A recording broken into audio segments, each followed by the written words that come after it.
U-shape arrangement, V-shape arrangement, crescent-shaped arrangement. Not sure what they are? Well, watch today's tutorial.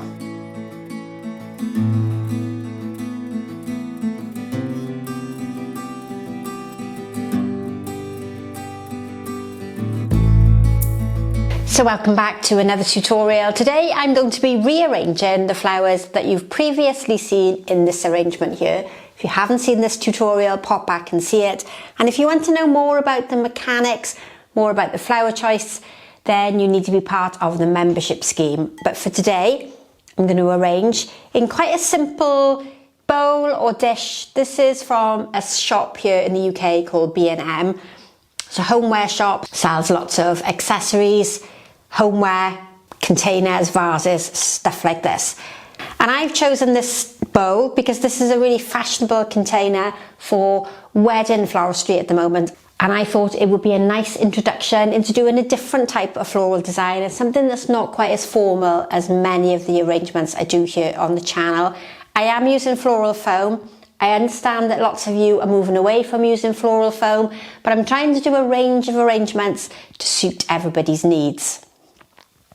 And if there is anything you want to learn, put it in the comment box and I can look at producing a video for the future. Now, I've used sellotape on this container.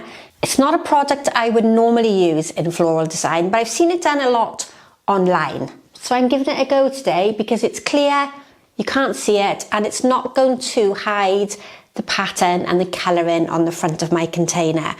So the flowers I've got are from a mixed bunch that I had from the supermarket. It was only £10 and I thought it was a really good bargain. And not only do I teach using professional florist products, but I also like to show you what you can do with flowers from the supermarket. To go with those flowers, I've added some garden rosemary, and this has a lovely lilac flower on it because it's currently flowering in the garden. And I've also got something called home oak, which grows nicely here in the UK. I'm not quite sure what parts of the world that grows in, but that's an easily accessible one. And if you can't get the exact flowers that I've got, take inspiration from the shape. So the little home oak is going to be used to cover the foam, so that's more of a bunchy type foliage. And then the taller, longer pieces are what we call line, and they will extend your eye away from the centre and create the outline. So let's start by hiding the bottom part of my foam, and initially I'm going to use some of the shorter pieces of the lovely rosemary. Now the smell on this is absolutely divine, and I'm just going to mainly place some pieces down quite low to cover my foam. I'm not creating any type of shape yet. I just want to work on the edge because this is going to be the hardest part to cover right at the end. So I'm going to work my way around the bottom, varying it. So we've got a little bit of rosemary and then some of the gorgeous home oak. And this might be a good point for me to mention that you can put subtitles on if you struggle with the pronunciation of some of the flower types. And there is also a list in the description box. Now, I always say the description box is underneath the video, but if you're watching on a TV, it's over here to what should be your right when you're looking at it. Find the description box. There's a list in there of all the materials that I'm going to work with, and that will help you if you're going to create a design yourself at home.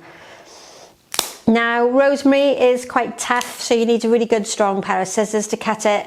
And I'm angling this greenery upwards because I don't want to hide the edge and the rim of the container. I want that to be part of the design. And I'm going to cut this, oh, that needs to be a bit shorter. And then I'm going to cut this fine a little bit down to finish off the covering of the edge. I've still got that whole top section clear because that's going to be where my flowers are going to go. And this design is going to be almost like an all-round arrangement. So if it was in the centre of a table, there will be something interesting to look at from both sides. So it doesn't typically have a front and a back. I've just found another piece of home oak, so we're going to use that as well. And what I've really tried to consider is foliages that are contrasting. So they have a different colour, they're both grey toned, they're slightly different colour and the texture is very different. It's needle-like with the rosemary, and it's a more rounder, flatter texture with the nice home oak. Then I'm going to extend the height upwards. Now I would probably refer to this arrangement as almost like a crescent, but I think it's what the Americans tend to call a V-shape arrangement. So essentially, if you think of the letter V, it's going to be flat in the middle and taller on either side. But I tend to, more often than not, refer to this as a crescent.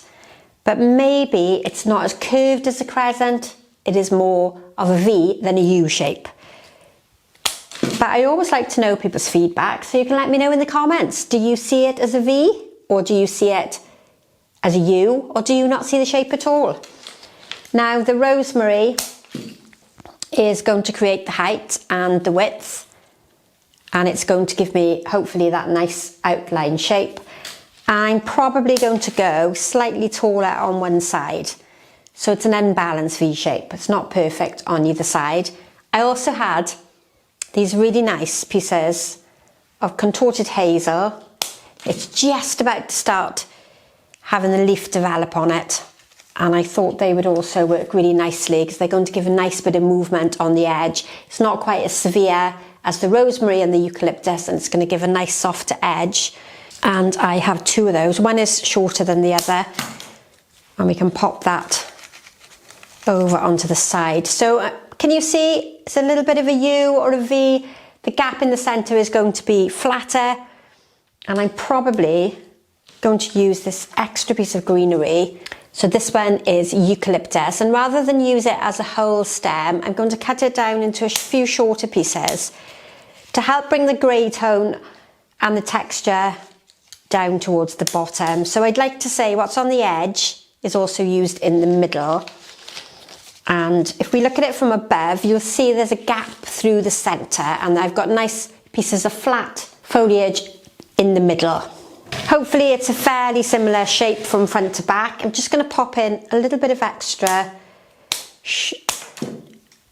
eucalyptus at this area here. Now I paused then because I was going to say this is the back, but I don't think it's the back because it's almost going to be an arrangement that's fairly equal front and back. Now I forgot to mention that underneath the floral foam is a little plastic frog and some floral tape, and that's holding my foam and stopping it sliding around in the container. There we are, the outline shape almost created. Now my tulips are going to work towards the height, and what we've almost got to remember with tulips is they continue to grow after they've been cut from the plant, so these are going to continue to grow a little taller. So if you are doing arrangements like this for a wedding, you might be doing it for a table arrangement for a particular event, then try and remember that these are going to continue to grow, and you might want to put them a little lower than you were intending on, and I'm trying to not get these at exactly the same height.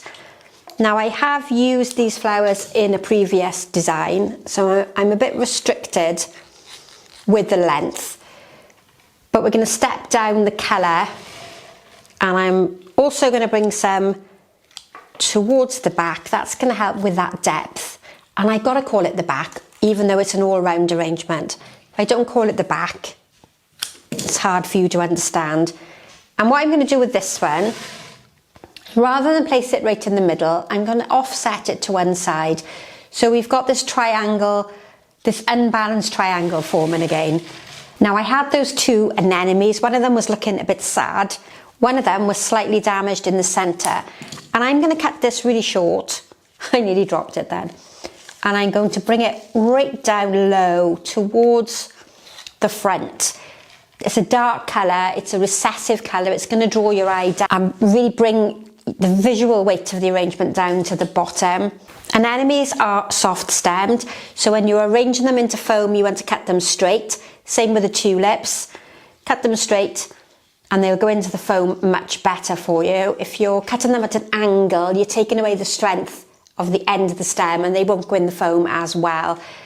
But we've got to remember to bring colour to the back here, floral interest at the back because it's going to be seen from both sides, and that gives me an opportunity to add in the hyacinth. That's a beautiful shade of purpley blue. If you're struggling to get the foam, you can either make a hole with this stem end first, or you can make a hole with a scissors or a knife. It just helps because the hyacinth is quite soft stem. It doesn't always go into the foam. So a bit of colour towards the back. This one has a bit of a curve to it as well, so this can work on the opposite side. And I'm not making it symmetrically balanced on both sides. I'm just trying to give a fairly even distribution of the different colours and the different flower types. My jip is going to work nicely down low. It's going to help bring some texture to the base. One at what I'm calling the back, and then two pieces more towards this side here. I can't do a huge amount of coverage with it. There was only that tiny little stem in a bunch, and then I've just got my 3 roses. Beautiful lilac colour.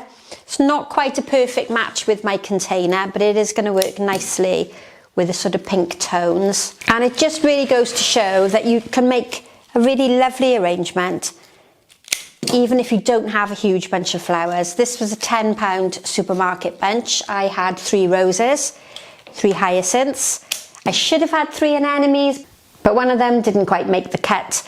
Then there were tulips in a lilac-y pink and a white, and a small amount of eucalyptus. And I think that's made a really lovely arrangement. I'm just going to take this tulip a bit shorter because he's extending out a little further beyond the base than I would like it to. But that just goes to show, I think, that you can really create quite a diverse set of arrangements with the same set of flowers. One of my white tulips had snapped, so I'm going to use the greenery rather than waste it. And look what you can do with just a small bunch of flowers and a little round bowl. It becomes part of the design. It's not too overpowering, and whatever side you look at this arrangement from, there's something of interest to look at, and what's even better is it smells absolutely divine. So if there's a flower that you're struggling to arrange with, then let me know in the comment box. You can also let me know what you think of this design. Do you prefer this one or the arrangement that came before? Hopefully you've enjoyed that. It's a lovely colour combination. Don't forget to subscribe to the channel because it's really important to help other people find us. Hit that notification bell if you want to be told every time I upload a new tutorial. And thanks as ever for watching. Bye for now.